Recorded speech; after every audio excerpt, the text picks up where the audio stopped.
آقا کے میلاد کی خوشی میں آپ نے کون سی لائٹنگ کی؟ کہنے لگے چائنا والی۔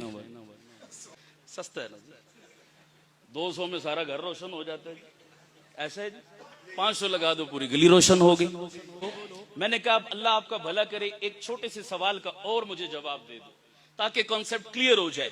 کہنے لگے کیا؟ میں نے کہا یہ جو چائنا والی لائٹ آپ نے لگائی اپنے گھر کے در و دیوار پر، یہ 5-10 فٹ کے فاصلے پر فائدہ کتنا پہنچاتی ہے، نفع کتنا دیتی ہے، رہنمائی کتنی کرتی ہے، افادے اور استفادے کی صلاحیت اس میں کتنی موجود ہے؟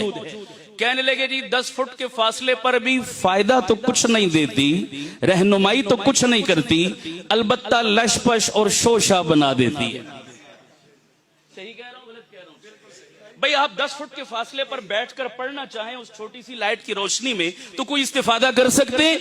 میرے خیال میں کوئی فائدہ نہیں ہے اس کا۔ ہاں دور سے چمک دمک اس کی بھلی معلوم ہوتی ہے، فائدہ دیتی ہے۔ ایبٹ آباد کے مسلمانوں سنو علماء دیوبند کا میلاد اور دل پر لکھو، فیصلہ آپ پر چھوڑتا ہوں۔ میں نے کہا جو لائٹ تو نے اپنی گلیوں اور بازاروں اور گھروں میں جلائی، اس لائٹ میں اتنی پاور نہیں ہے کہ وہ 10 فٹ کے فاصلے پر تیری رہنمائی کر سکے۔